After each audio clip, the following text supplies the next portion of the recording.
Newsletter के साथ हाजिर हूँ मैं राकेश रंजन। मौत और जिंदगी का फलसफा क्या है? मिर्जा गालिब को सुनेंगे तो उन्होंने इस कसमकस को कुछ यूं बयां किया है। मौत का एक दिन मुअय्यन है, नींद क्यों रात भर नहीं आती। एक फिल्म भी आई थी 70 के दशक में, 1971 में। उसमें एक संवाद है, जिंदगी बड़ी होनी चाहिए भले ही लंबी न हो। बातें बहुतेरे कही गई है, तो आज मैं जीवन और मृत्यु पर केंद्रित जो विचार हैं उसके साथ हाजिर हूँ। और यह विचार टिप्पणी रखी है डॉक्टर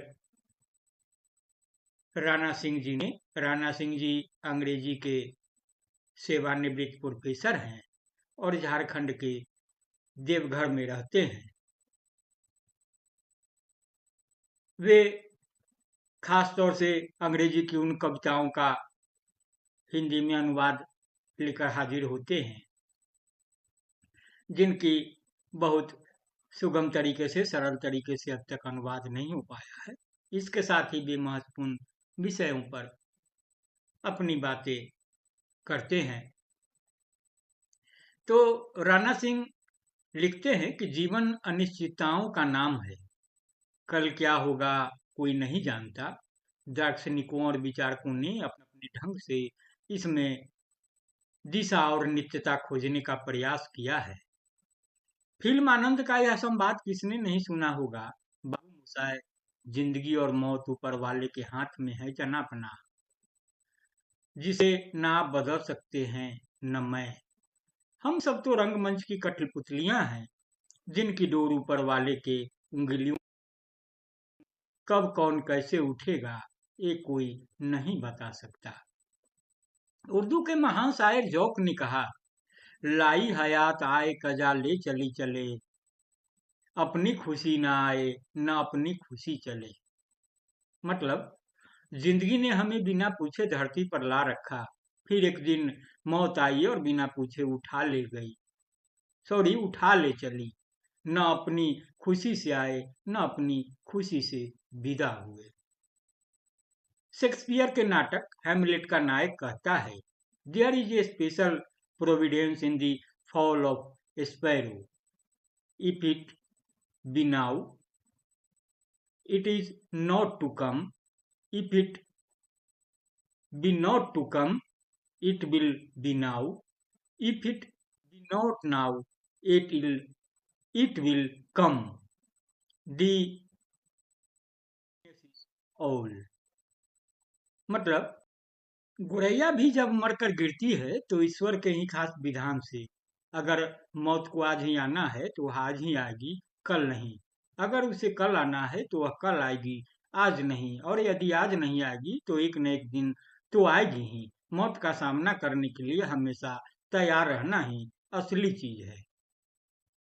जैसे कि बुद्ध तैयार थे, इस धराधाम से विदा लेने का उनका वक्त आ पहुंचा था। बुद्ध ने अपने परम शिष्य आनंद को शोक संतप्त और विह्वल खड़ा देखा तो बोले, हे आनंद, तुम्हें जगत का रहस्य समझना चाहिए। यह जगत परिवर्तनशील है।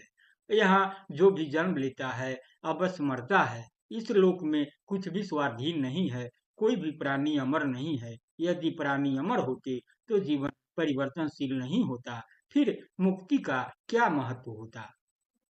यदि आप परमात्मा और आत्मा में विश्वास करते हैं तो आपको भी निश्चितता पूर्वक जीना चाहिए। गीता का यह श्लोक बहुतों के लिए अनवरत प्रेरणा का स्रोत रहा है। वासांस जीर्णानि यथा विहाय नवानि गृह्णाति नरो पराणि, तथा शरीरानि विहाय जीर्णा निन्यानि संयाति नवानि देहि। जिस प्रकार मनुष्य पुराने वस्त्रों को त्याग कर नए वस्त्रों को ग्रहण करता है, उसी प्रकार आत्मा पुराने शरीरों को त्याग कर नए शरीरों को प्राप्त करती है। सार यह कि जो अपने हाथ में नहीं है उसके बारे में व्यर्थ सोचना क्या। जो प्रत्यक्ष वर्तमान है उसको खूबसूरत बनाने के निरंतर प्रयास में लगे रहे। इसी में जीवन की सार्थकता है। जिंदगी बड़ी होनी चाहिए, लंबी हो चाहे न हो। फिल्म आनंद के नायक ने 1971 में हमें यह ज्ञान दिया था। तो आप इसे संजीदगी से सुने और गुने। मुझे पूरा विश्वास है कि आपको मौत और जिंदगी का फलसफा समझने में थोड़ी आसानी होगी। और मेरा आग्रह यही होगा कि आप इस मूल मंत्र को याद रखें कि बेशक जिंदगी बड़ी होनी चाहिए, भले ही लंबी ना हो। तो देखने सुनने के बाद प्रतिक्रिया देंगे, लाइक करेंगे, शेयर करेंगे। और अगर आपने अब तक newsletter with Rakesh Ranjan को सब्सक्राइब नहीं किया है तो सब्सक्राइब भी करेंगे। नमस्कार।